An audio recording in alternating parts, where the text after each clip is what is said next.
What does it really take to build a mentally healthy workplace? In this episode of the Unsold podcast, I sit down with Shefali Verma, a people and culture leader who spent years at the intersection of HR, psychology, and employee well-being. Shefali doesn't believe wellness is a perk or a policy.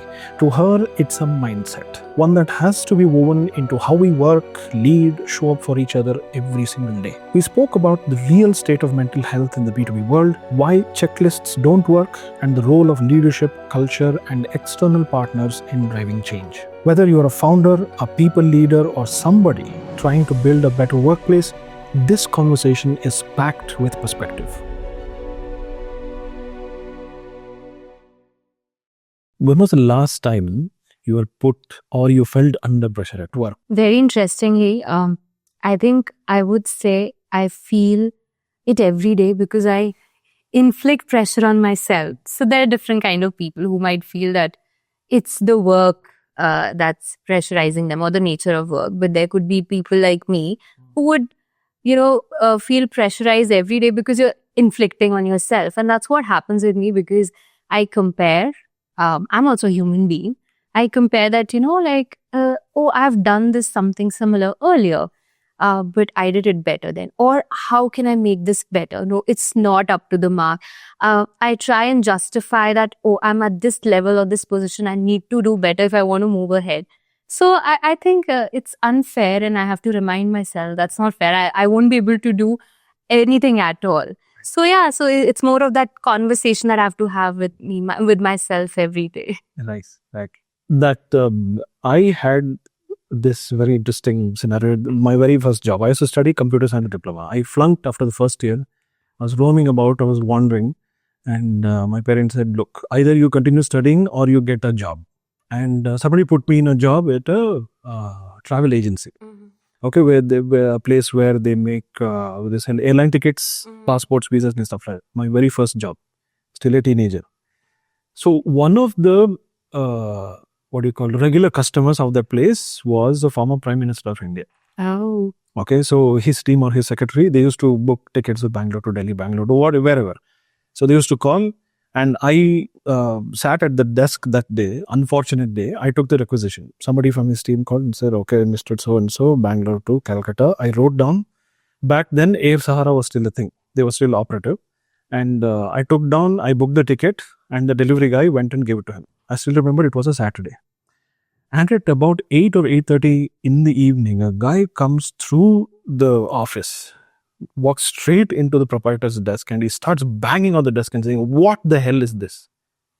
And I still had no connection as to what is happening. Then he looked at it and said, yeah, it's a ticket for Mr. So-and-so. What is the problem? Where is it made to? Bangalore to Calcutta I had written, but I had booked it to Bangalore to Calicut. He said, what? I could literally sense the blood gushing out of my face. It became extremely white and pale. That was my first job. That was when I thought, welcome to the work field. So, the reason why I brought this up is because, see, on this podcast, I talk to people who run businesses, build products, build services. And for the first time since I know you, and I'm very, very interested in this field, I think a conversation has to be had on the mental side of things for the people who build these businesses, these services and products. And for that, I have a very special guest today in Shefali Verma, a good friend from about 10 years. And we worked together before. And mental health is a very interesting space to me to understand the mental side of stuff, how much, what kind of pressure, opportunities and rewards people, feel while delivering. Because I feel technology has given us a lot of power, a lot of freedom to build and sell and distribute anything from anywhere. Yeah. But let's continue the conversation. Shefali, thank you so much for making time and to appear on the podcast. Thank you for having me, Santosh. Right. Now, I want to ask you one simple question. Why psychology?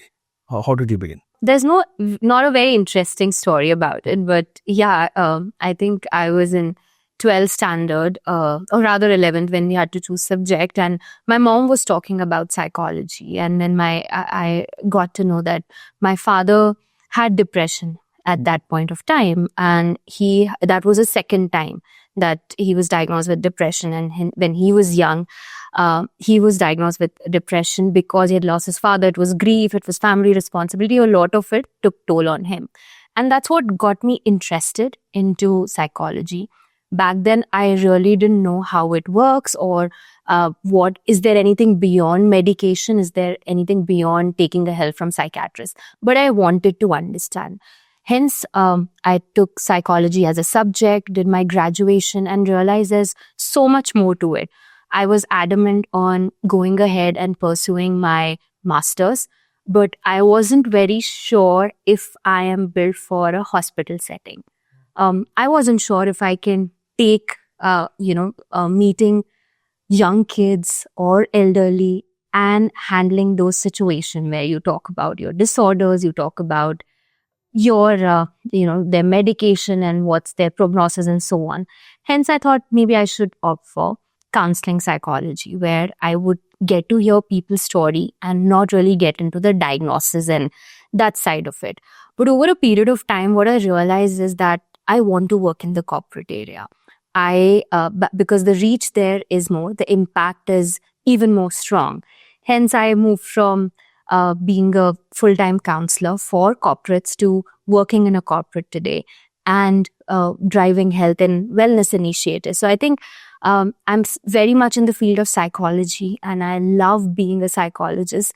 But what I'm looking at is a broader impact, where we can work on initiatives where the impact is much larger, it's huge, but also we are addressing questions which have not been addressed earlier. People, unless they realize that it's getting bad or getting out of the hand, they don't reach out for help. While I think when you're in corporate, you're working with them every day. So sometimes you can help them understand things or the underlying causes, or help them read between the lines sometimes, which as a therapist, I may not be able to do, because I'm only seeing somebody who's coming to me then. That is true. I think you brought on a very interesting point. Going back to the days when your father used to be an employee working somewhere, I think it's also a cultural thing that India doesn't come so naturally for people to take a step forward and, go reach out to a psychologist or some kind of mental health professional. So I feel it is quite natural that employers have set up, and mental health and wellness is a lot more empowered in a work setup. So since you started, or at least paying attention during your study days, as well as since you started working, how have you seen mental health being managed in the work side at a workplace? Right. So it's very interesting. When I started back in 2015, things were very different. It was a very new concept. Like I said, back then it was more about just medication. And of course, even today, it's very important if your doctor has asked you to do so. But there was nothing about talking about, mental health. Or in corporate, it was a very new concept. It was still very new for India. Support system was very weak at that point of time. The only thing you could do was go speak with the psychiatrist, get the medication, and come back. From back then to today, we have good support systems available, whether it's through your organization, you have employee assistance program services, or there are insurance companies also helping you out, figure out your support system. Or even if you just talk to a friend, they'll recommend that, why don't you log on to this particular app or speak to this therapist and so on. So even in work settings or at personal level, things have changed. Organizations are talking about it. They've started to invest in initiatives which can take care of employees. I'm not saying that it has reached a stage where everything is very comfortable, but at least it started. It's not in the DNA yet, but yes, the conversations have started. Leaders are talking about it. It's HRs are taking care of these things. So things have changed from nothing to much better now. Right. I think if we look at the supply and demand of mental health support, I think the supply is there. So companies are really working to create that setup. Correct. Obviously, it is up to the employees to also leverage that. Absolutely. The demand has to come. So has it do you see more and more employees, engaging and taking the support over the years? I would say, it's a very mixed thing, because if you would speak with most of the, I won't say every, but most of the employee assistance companies, they would say a good utilization rate would be 2% of the organization's headcount. Really, 2%. Yeah, and now I'm on the other side. I'm a part of a people and culture team. So I would say that that's not really a good number. Correct. I'm not saying more and more employees should be stressed, but we know that employees are stressed. It's neither about the confidence or the confidentiality. They know it's going to be confidential, but it's more to do with the awareness, or more to do with, am I addressing something that I should be? So we generally sideline it. We still do not pay attention to it. Let's say if an employee has a backache, they would immediately probably reach out to a doctor. But if I'm saying that I'm feeling stressed, even if my manager is calling it out, or even if my organization is saying, then why don't you take help? But unless I want to take the responsibility, it's not. So it's both ways. It's the responsibility of the employer and the employee. Help can be available, but are you ready to take it? Yeah. That leap of faith, I think what you touched on is very interesting, that awareness side of it. Yeah. Because that example of a backache is very tangible. I have pain, I don't have pain. Correct. But I think a mental sort of related pain, because it becomes so subjective as to, see, I think we are very reticent as a culture, and we are good at suppressing. Right. And good at snoozing stuff and say it's not a problem, or even just deny the fact that there is a problem. Yes. So a lot of awareness and education should also, I think employers have it so difficult because first you have to set everything up, the entire support system, and also you have to educate the employees as to why the setup exists, when you have to reach out, and why it is absolutely necessary for you to reach out. So from the employer's side, where do you think they could do a little better, or what are some of the challenges and what rewards are they reaping from creating this? Sure. It's a very interesting question, and also a very difficult one to answer. Because from the employer's perspective, let's take it as any organization, you have your own setup. For you, it's also very important that your business is making money. Correct. Right? You cannot afford to have a loss-making business. And sometimes times are such that you have to choose between a hustle culture or taking care of each and everybody.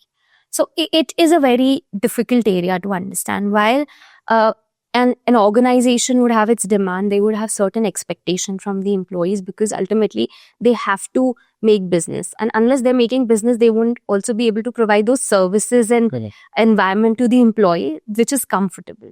So it's very difficult for the employer to actually attend to every case. So as an employer, a couple of things that is very important, I would say, is first is maybe take care of the basics, which is probably frequent check-ins with the employee, which could be very simple. If you see somebody is very chatty and somebody's gone very quiet, it's a big sign. Yeah. Or somebody who's a good performer, but suddenly the performance has gone down. So it's another sign.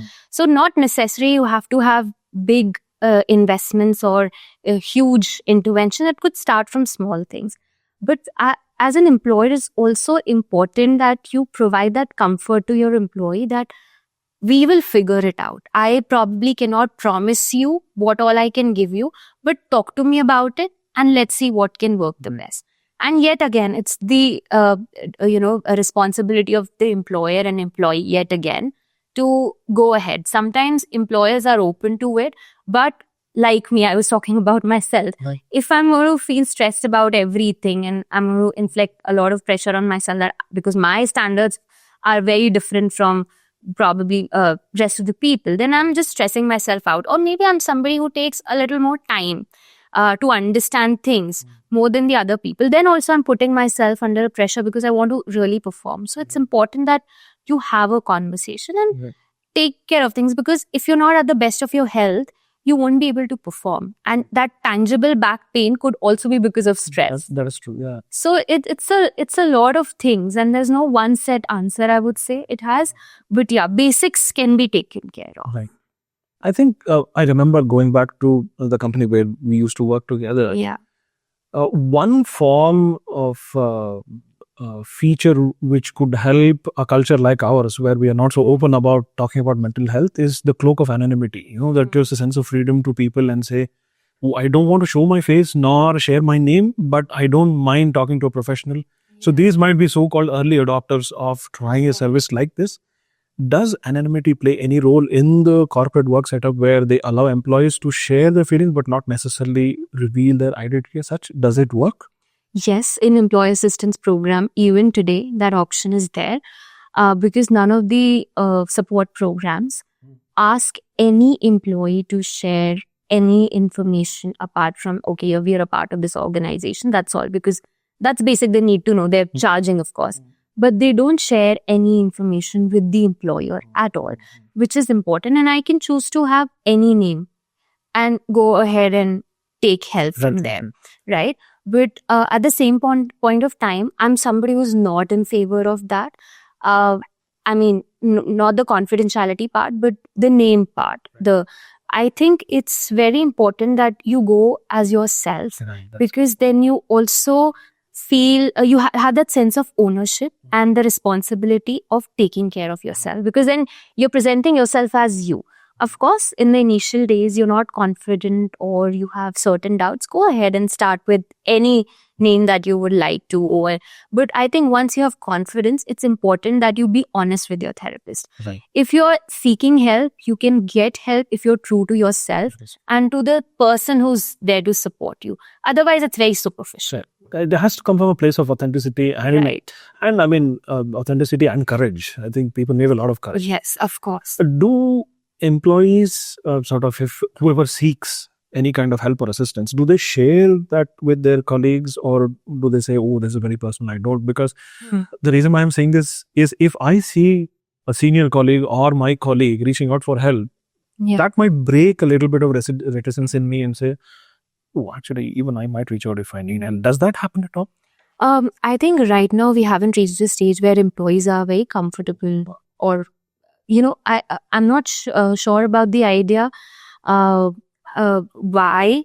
I would say because there's still sense of fear. How is that person going to judge me? It's still not very common in our country, right? So you feel that is that going to, if I'm going to speak to my, let's say, employer about it, are they going to say that I should be giving you a certain rating? Even though employers don't have anything in that mind, they'll be like, okay, it's absolutely performance based and we can also ease the process. But as an employee, you might have those fears also, because there's so many other organizations who are probably doing just the opposite. So you may feel, what if I lose my job? What if I don't get a bonus? Or what if nothing else, what if somebody's going to make fun of me? What if I become the talk of the town? So I think certain fears are just in our head, but they're very relevant. They come from certain experiences or things that we have heard. So it's going to take time to reach that stage, I feel. Yeah. So this is where I feel employers have a very big task at their hands. Yeah. It's not only creating that setup, but also how do you ensure you educate and create that awareness among employees and help them break out of their shells to come out and actually leverage help. Okay. So do you see, let's say if we look at millennials and Gen Zs, the current new generation of workers who are getting into the workforce, do you see a lot more acceptance and a lot more freedom in terms of reaching out?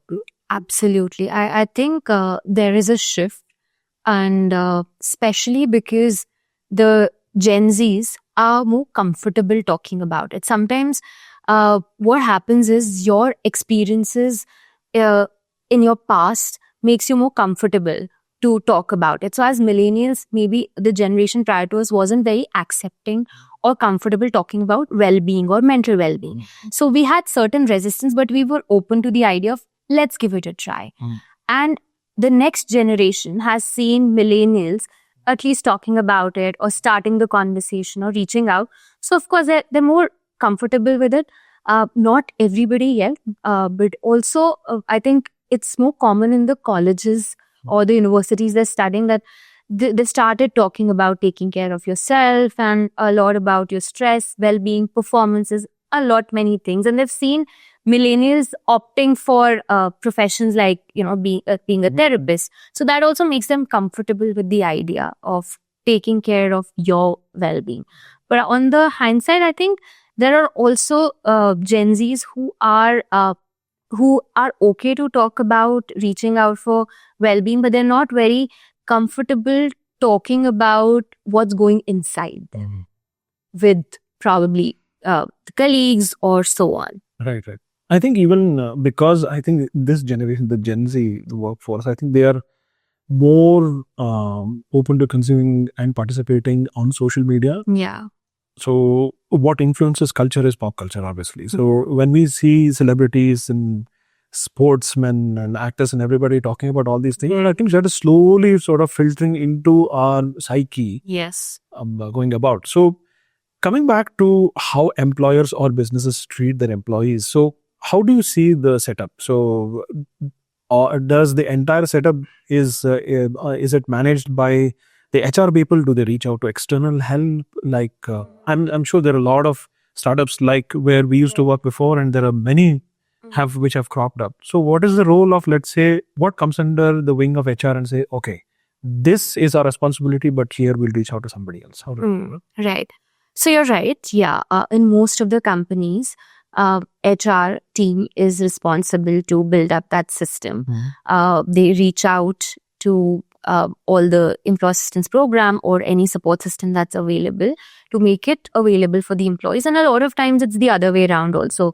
If somebody hears of a company, they reach out themselves and they bring, set up the system. I think where it's important to draw the line, and most of the HRs do that, is once they've identified that a particular employee is stressed or a particular team or a manager and so on requires an intervention, that's where they go ahead and refer them. These days, a lot of these support system have referral options as available. Like, they call it managerial referrals, where if they sort of not really make it mandatory, but sort of push an employee to go out and reach out for help. It's very visible that it's impacting your performance and so on. But it's more to do with a little hard push. But yet again, they're not getting into what was the conversation about, how many sessions you have taken. That and all is something that one should not also be stepping in. That's one part of it. I think, again, where to draw the line is exactly the same. You can support an employee, you can tell them that these are options available, but let them have their own call. Everybody has their unique journey. Because when you're reaching out to a therapist, you also have to address your issues. And maybe you're not ready for it right now. You probably need to gather your story or gather yourself to go ahead with this. So, yeah, making them available, pushing them, making them aware how it can help, sensitizing them is good enough, but not getting into the zone of that, no, you have to take it. That's not good. Very interesting. Is there a difference between, let's say, I'm sure there are a lot of companies, especially multinational companies or even big brands within our country, there are chances that they might hire counselors such as yourself and certified psychologists on the payroll as a part of their HR team, culture team. But at the same time, there are companies who completely outsource it and depend on external vendors. So where is flexibility more? Meaning, is there a flexibility in saying, okay, if we handle it ourselves, it is better? Or I think we can manage to a certain extent and bring a partner here. And then a partner can be a little bit more flexible because they go out and work with so many different companies. They can bring different case studies. They can have different, organize different activities, pull people out of their comfort zone. So where is the ideal mix? See, both the sides have its own pros and cons, because if you're outsourcing it, then you're able to cover a larger audience in your organization. You'll have multiple therapists or support system available. And if you're hiring somebody, that could be 1 or 2 or 3 people visiting your setup. So yeah, the pro is that they're visiting your setup. You're familiar with that face, so you're more comfortable. That's of course a benefit, but then maybe you're not able to reach a higher or a larger audience for that matter. But yet again, a good mix would be somewhere it's okay to outsource, but also have a therapist or a counselor present in your system who can help you meet that, you can build that bridge or meet that gap where your EAP requirements are well promoted or EAP support system is well promoted and it can be tailor-made. So otherwise what happens is a lot of time, because these support systems also have multiple organization or accounts, they have their own standardized way to support and they try and tailor-made it, but they're not able to understand what the organization needs. So if you have a therapist in the HR system who's able to understand your audience better, then that person can be a good way to understand and give that information and that gap as well. For example, that's something I have been doing. We understand that where we are, where is that gap? So we create these monthly themes and so on, and we create our videos and we try to bridge that gap so that it's well promoted. I'm not saying we've reached a perfect place right now, but we're at least able to understand what the employee requires and we are able to communicate it to the EAP that way. I think bridge is a very apt term which you use, because going from human resource to wellness, I think it's a big leap of faith. There is a significant gap. You need somebody to manage that, even though the employer might reach out to hire an external partner. So recently I saw, Shefali, that you moderated a roundtable hosting a few industry leaders. So I'm very interested in understanding, we have been talking about the business side and the employer side of things. How has the conversation changed among these leaders? How was the roundtable like? What was the conversation about? Okay. So it was definitely an interesting one. All of them came from different backgrounds, but the main idea was, how do we take care of well-being of employees? So I think the biggest change I've seen again is that everybody believes in the fact that every organization, to ensure employees are taken care of, leaders have to start talking about it. It's not just about interventions. It's not just about programs. It's not just having support system. It's also about how are the leaders talking about it. And if the leaders are talking about it, employees, they not only get influence or become more accepting, but they also understand that it's okay. It's okay to ask for help. If somebody who's so senior, who's doing so well, is talking about it or is reaching out for help themselves, then it's okay for me to also go for that. Right. And that might help me reach places. And it's not just about well-being, it's also about the coaching aspect there. So I think that was my biggest takeaway, where I could meet like-minded people who were from different setting, but everybody had the same idea that it has to start from somewhere, and maybe they can be the ideals for this. So ideally, leaders are starting to become more vocal about these things within their own companies. Yes. I think that sort of pushes the envelope a little bit, saying my company just doesn't do lip service, but also our leaders Correct. keep talking about it. So I think this conversation has been very, very enlightening. To wrap it up on a very light-hearted note, can you share a few examples of some of the challenges you face or some of the rewards you have seen in actually helping somebody? It can be in a work setup or in your previous setup. Any examples worth mentioning? Probably because the place where I'm coming from is somebody who is listening or watching about this and they identify themselves in this, maybe they might reach out to the setup in their workplace, maybe. Anything interesting? So of course, I've had clients who I've seen significant changes and differences. And of course, I've had my clients where we were struggling to reach a certain point. It's been a mix of things. But I think what's something has been very rewarding is that even if it's like a small achievement, but that smile on your client's face saying that I was able to get up and probably take bath today. Very simple to that was something very rewarding. And this is, I would say that the first feeling I had of this was 10 years back with, I think that was my second or third client. And I think it was a huge achievement because my client was smiling and I was smiling. So that was huge. And another reward, I think it's been very recent, something that I've been working in my current organization.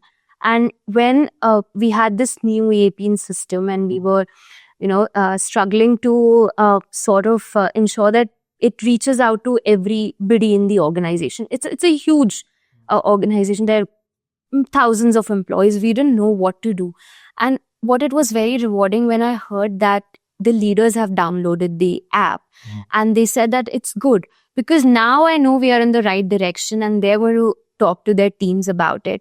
And if they feel that it's worth it, so they are definitely going to ensure that their teams are well taken care of. Mm. So I think that was a very good feeling, and it was rewarding because that's the shift I have been waiting to see for a long time. Fantastic, fantastic. Thank you so much for such a worthwhile, deep conversation, Shefali. Thank you, sir.